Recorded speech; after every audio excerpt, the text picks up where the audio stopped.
ଶ୍ରୀମନ୍ଦିର ରତ୍ନ ଭଣ୍ଡାର laser scanning report ଅନୁଧ୍ୟାନ କରିବ ବୈଷୟିକ କମିଟି। ଆଗାମୀ ପରିଚାଳନା କମିଟି ବୈଠକ ପୂର୍ବରୁ କମିଟି ମତାମତ ପ୍ରଦାନ କରିବ। ଗୁରୁବାର ଅନୁଷ୍ଠିତ ପରିଚାଳନା କମିଟି ବୈଠକରେ ଏହି ସମ୍ପର୍କରେ ସ୍ଥିର କରାଯାଇଛି। ଭିତର ରତ୍ନଭଣ୍ଡାର କାନ୍ଥ ଏବଂ ଚଟାଣ ସ୍ଥିତି ଭଲ ନଥିବା ଲେଜର ସ୍କାନିଂ ରିପୋର୍ଟରୁ ଜଣାପଡ଼ିଛି। ଏହାର ମରାମତି ଆବଶ୍ୟକ ରହିଥିବା ଭାରତୀୟ ପ୍ରତ୍ନତତ୍ତ୍ୱ ସର୍ବେକ୍ଷଣ ସଂସ୍ଥା ସୁପାରିଶ କରିଛି। ଶ୍ରୀମନ୍ଦିର ଅଧୀକ୍ଷଣ ଯନ୍ତ୍ରୀଙ୍କ ସମେତ 2 ଜଣ ପରିଚାଳନା କମିଟି ସଭ୍ୟ ଏହି ରିପୋର୍ଟ ଅନୁଧ୍ୟାନ କରିବେ। ଏଏସ୍ଆଇ ଅଧୀକ୍ଷକ ଡିବି ଗଡ଼ନାୟକ ଲେଜର ସ୍କାନିଂ ରିପୋର୍ଟ ଗୁରୁବାର ଦାଖଲ କରିଛନ୍ତି। ନାଟ ମଣ୍ଡପ ମରାମତି କାର୍ଯ୍ୟର ଅଗ୍ରଗତି ସମ୍ପର୍କରେ ବୈଠକରେ ସମୀକ୍ଷା କରାଯାଇଛି।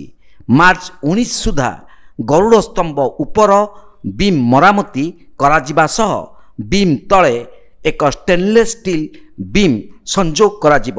ଶ୍ରୀମନ୍ଦିର ମେଘନାଦ ପ୍ରାଚୀର ସମେତ ମୁଖ୍ୟ ମନ୍ଦିରର ଆଲୋକୀକରଣ କରାଯିବ।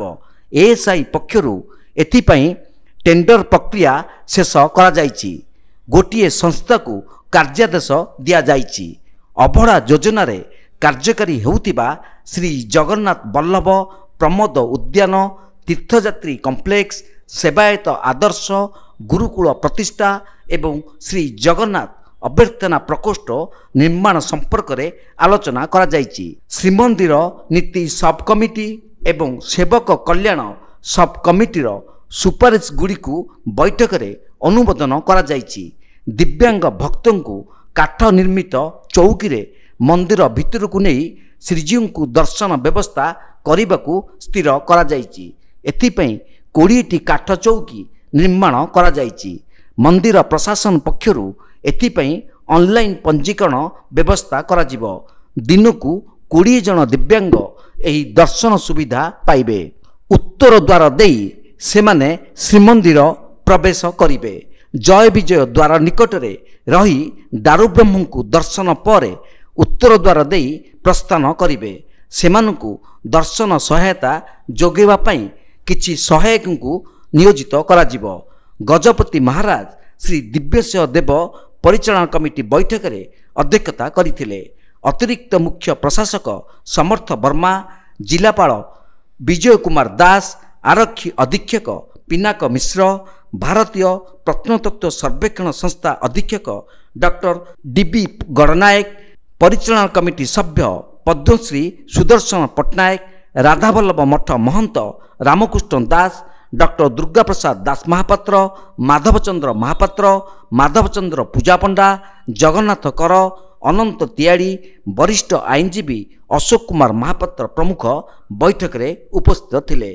ମନ୍ଦିର ପରିଚାଳନା କମିଟି, ଛତ୍ରଛା ନିଯୋଗ ଏବଂ ଅନ୍ୟାନ୍ୟ ପ୍ରଶାସନିକ ଅଧିକାରୀ ମାନେ ବିସ୍ତୃତ ଭାବରେ ଆଲୋଚନା ପର୍ଯ୍ୟାଲୋଚନା କରିକିନା ଯେପରି ଦିବ୍ୟାଙ୍ଗ ଭକ୍ତମାନେ ଶୃଙ୍ଖଳିତ ଭାବରେ ସ୍ୱଚ୍ଛନ୍ଦରେ ମନ୍ଦିରରେ ଯାଇକିନା ଦର୍ଶନ କରିବେ ଏବଂ ସେମାନଙ୍କ ଦର୍ଶନ କରିବା ସମୟରେ ଅନ୍ୟ ଦର୍ଶନାର୍ଥୀମାନେ ଯେପରି ଦର୍ଶନରୁ ବଞ୍ଚିତ ନ ହେବେ ଏବଂ ତା ସହିତ ମନ୍ଦିରର ନୀତି ଏବଂ କାନ୍ତି ଏବଂ ପ୍ରଚଳିତ ପରମ୍ପରା ଯେମିତି ଏହା ଦ୍ୱାରା ବ୍ୟାଘାତ ନ ହୁଏ ତାକୁ ଦୃଷ୍ଟିରେ ରଖି ଏଭଳି ଏକ ସ୍ୱତନ୍ତ୍ର ଚେୟାର ଆମେ ପ୍ରସ୍ତୁତ କରିଛୁ।